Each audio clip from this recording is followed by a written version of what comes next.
सर्वेश्वर सच्चिदानंद घन परम पिता परमात्मा की विशेष कृपा से आप हम सबको श्री गोधाम मातृ पथमड़ा के आनंदवन परिसर में श्रीमद् भगवद गीता के अलौकिक भावों का श्रवण मनन पठन चिंतन करने का सौभाग्य प्राप्त हो रहा है। भगवान ने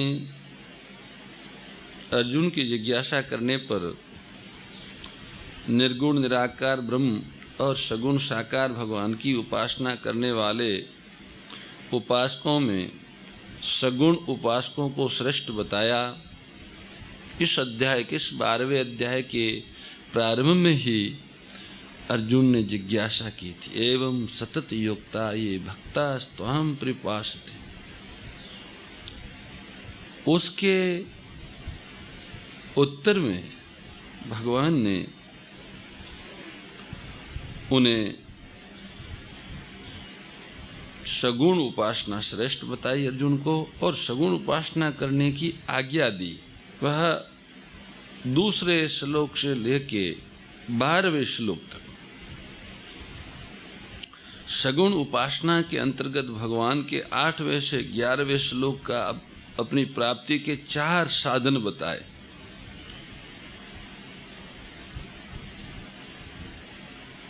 अब आगे 13वें से 19वें श्लोक तक भगवान 5 प्रकरणों में 4 साधनों से सिद्ध अवस्था को प्राप्त हुए अपने प्रिय भक्तों के लक्षणों का वर्णन करते हैं। पहला प्रकरण 13वें और 14वें 2 श्लोकों का है, जिसमें सिद्ध भक्तों के 12 लक्षण बताए। ये भक्तों के लक्षण वाला भक्ति योग नामक 12वां अध्याय श्रवण करने से, इन भावों का मनन करने से साधकों के हृदय में भक्ति का प्रादुर्भाव होता है। खूब श्रद्धा से इस अध्याय के व्याख्यान का सभी श्रवण करें। एक एक वचन को अपने जैसे जल पीते ऐसे पीते रहे। समझ में आवे ना आवे उसका कोई अर्थ नहीं होता है। ये पीने की चीज़ है। जैसे जल है तो जल समझना नहीं है, पिएंगे तो प्यास जो है वो मिटेगी। तो भगवान से प्रेम है, आस्था है, उस आस्था प्रेम आदि को पुष्ट करने के लिए भगवान के ये वचन हमको श्रवणों से पीना है, अंदर जाने देना है। 12वें अध्याय के 13वें श्लोक में भगवान कहते हैं, सब प्राणियों में द्वेष भाव से रहित और मित्र भाव वाला, दयालु, ममता रहित, अहंकार रहित, सुख दुख की प्राप्ति में क्षमाशील, निरंतर संतुष्ट, योगी, शरीर को वश में किए हुए दृढ़ निश्चय वाला, मुझ में अर्पित मन बुद्धि वाला जो मेरा भक्त है वह मुझे प्रिय है। अद्वेष्टा सर्वभूतानां मित्र करुण एव च, निर्ममो निरहंकार, सम दुख सुख क्षमी, संतुष्ट सततम योगी, यत आत्मा दृढ़ निश्चय, मयि अर्पित मनो बुद्धि यो मद भक्त समे प्रिय। अद्वेष्टा सर्वभूतानां, अनिष्ट करने वाले के 2 भेद होते हैं। इष्ट की प्राप्ति में जैसे किसी मनुष्य के मन में धन मान बड़ाई आदर सत्कार आदि प्राप्त करने की अभिलाषा से वो प्रयत्न करता है, तो इनकी प्राप्ति में बाधा करने वाले को अनिष्ट करने वाला कहते हैं। और दूसरा अनिष्ट करने वाला वो पदार्थ, क्रिया, व्यक्ति, घटना आदि के संयोग कराने वाले। ये 2 प्रकार के अनिष्ट है। भगत के शरीर, मन, बुद्धि, इंद्रियों और सिद्धांत के प्रतिकूल चाहे कोई कितना ही किसी प्रकार का व्यवहार करे, इष्ट की प्राप्ति में बाधा डाले, किसी प्रकार की आर्थिक और शारीरिक हानि पहुँचाए, पर भक्त के हृदय में उसके प्रति कभी किंचन मात्र भी द्वेष नहीं होता है।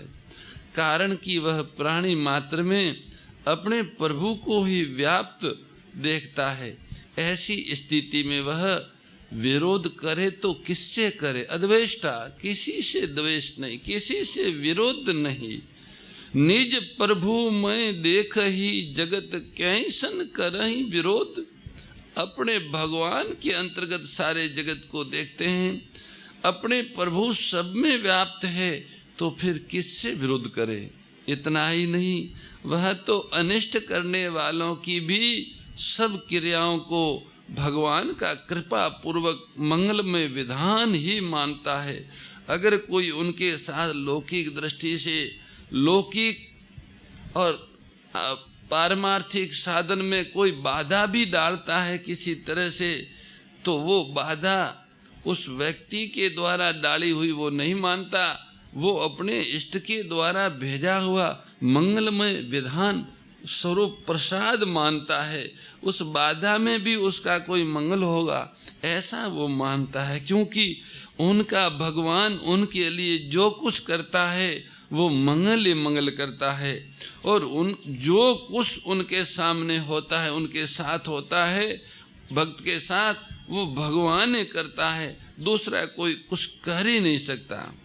प्राणी मात्र स्वरूप से भगवान का ही अंश है, अतः किसी भी प्राणी के प्रति थोड़ा भी द्वेष भाव रहना भगवान के प्रति ही द्वेष है।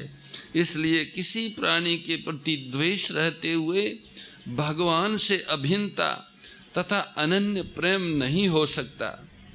प्राणी मात्र के प्रति द्वेष भाव से रहित होने पर ही भगवान में पूर्ण प्रेम हो सकता है।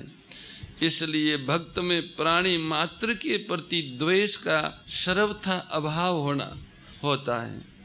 मैत्र करुण एवच, यहाँ भक्त के जो लक्षण बताए गए हैं वे ज्ञानी पुरुषों के लक्षणों की अपेक्षा भी अधिक एवं विलक्षण है। मैत्र और करुण यह वचन भी यही भक्त के लक्षणों में आए हैं। भक्त के अंतःकरण में प्राणी मात्र के प्रति केवल द्वेष का अत्यंत अभाव ही नहीं होता, प्रत्युत संपूर्ण प्राणियों में भगवत भाव होने के नाते उसका सबसे मैत्री और दया का व्यवहार भी होता है। भगवान प्राणी मात्र के सुहृद हैं, सुहृदम सर्वभूतानां। भगवान का स्वभाव भक्त में अवतरित होने के कारण भक्त भी संपूर्ण प्राणियों का सुहृद हो जाता है। सुहृद सर्वदेही नाम। इसलिए भक्त का भी सभी प्राणियों के प्रति बिना किसी स्वार्थ के स्वाभाविक की मैत्री और दया का भाव रहता है। हेतु रहित जग जुग उपकारी, तुम तुम्हार सेवक असुरारी। अपना अनिष्ट करने वालों के प्रति भी भक्त के द्वारा मित्रता का व्यवहार होता है, क्योंकि उसका भाव ये रहता है कि अनिष्ट करने वाले ने अनिष्ट रूप में भगवान का विधान ही प्रस्तुत किया है, अतः उसने जो कुछ किया है मेरे लिए ठीक ही किया है। कारण कि भगवान का विधान सदैव मंगलमय होता है। इतना ही नहीं, भक्त ये मानता है कि मेरा अनिष्ट करने वाला अनिष्ट में निमित्त बनकर मेरे पूर्व कृत पाप कर्मों का नाश कर रहा है, अतः वह विशेष रूप से आदर का पात्र है। साधक मात्र के मन में ये भाव रहता है और रहना चाहिए कि उसका अनिष्ट करने वाला उसके पिछले पापों का फल भोगता कर उसे शुद्ध कर रहा है।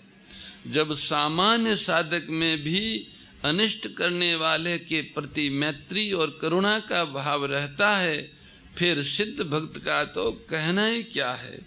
सिद्ध भक्त का तो उसके प्रति क्या, प्राणी मात्र के प्रति मैत्री और दया का विलक्षण भाव रहता है।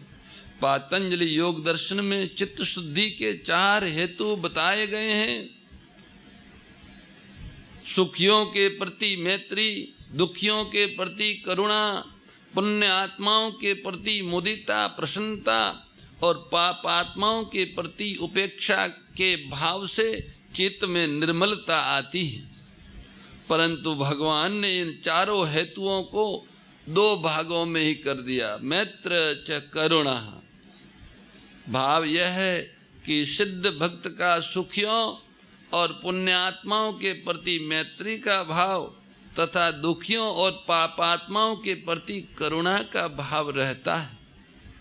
दुख पाने वाले की अपेक्षा दुख देने वाले पर दया होनी चाहिए, क्योंकि दुख पाने वाला तो पुराने पापों का फल भोगकर पापों से छूट रहा है, पर दुख देने वाला नया पाप कर रहा है। अतः दुख देने वाला दया का विशेष पात्र है। निर्ममः, यद्यपि भक्त का प्राणी मात्र के प्रति स्वाभाविक ही मैत्री और करुणा का भाव रहता है, तथापि उसकी किसी के प्रति रंच मात्र भी ममता नहीं होती। प्राणियों और पदार्थों में ममता ही मनुष्य को संसार में बांधने वाली है। भक्त इस ममता से सर्वथा रहित होता है। उसकी अपने कहलाने वाले शरीर, इंद्रियों, मन और बुद्धि में भी बिल्कुल ममता नहीं होती। साधक से भूल ये होती है कि वह प्राणियों और पदार्थों से तो ममता को हटाने की चेष्टा करता है, पर अपने शरीर, मन, बुद्धि और इंद्रियों से ममता हटाने की और विशेष ध्यान नहीं देता। समता त्याग सिखावनी हरि मुख की बानी, ओ मैया हरि मुख की बानी। सकल शास्त्र की स्वामी, सकल शास्त्र की स्वामी, श्रुतियों के रानी। ओम जय भगवत गीते। दया सुधा बरसावनी मातु कृपा कीजे, ओ मैया मातु कृपा कीजे। हरि पद प्रेम दान कर, प्रभु पद प्रेम दान कर, अपनो कर लीजे। ओम जय भगवत गीते। गीता माता की जय। परम श्रद्धेय गौरीशी स्वामी श्री दत्त शरणानंद जी महाराज की प्रेरणा व मार्गदर्शन में विश्व के सबसे बड़े गौ सेवा संस्थान श्री गोधाम महातीर्थ पथमेड़ा द्वारा संरक्षित लाखों बीमार, विकलांग, वृद्ध एवं अशक्त गोवंश वेद लक्षणा गोमाता की सेवा के साथ साथ भारतीय गोवंश का संरक्षण, संपोषण, संवर्धन एवं उनसे प्राप्त पंचगव्यों का परिष्करण व विनियोग करना, घर घर गोपालन, गो अभ्यारण्य, घास चारा उत्पादन हेतु गोचर भूमि का विकास, गोपालन लोक संस्कृति के पुनर्जागरण हेतु वेद लक्षणा गो महिमा का प्रचार प्रसार करना तथा गोपालक किसानों के स्वावलंबन हेतु गो कृषि अन्न एवं गो दुग्धान का गुणवत्ता युक्त बाजार तैयार करना श्री गोधाम महातीर्थ का पावन उद्देश्य है। आप सभी दानदाता श्री गोधाम महातीर्थ पथमेड़ा द्वारा संचालित गो सेवा महाअभियान में बढ़ चढ़कर सहयोग कर लाखों बीमार, विकलांग, वृद्ध एवं अशक्त गोवंश के गोग्रास सेवा हेतु श्री गोधाम महातीर्थ पथमेड़ा लोक पुण्यार्थ न्यास के बैंक ऑफ बड़ौदा खाता संख्या 084901000238827 IFSC कोड BARB 0 ASHRAM शाखा आश्रम रोड अहमदाबाद में गोग्रास सेवा निमित्त जमा कर सकते हैं। अधिक जानकारी के लिए संपर्क करें 7742093179 7665059999 7073000151।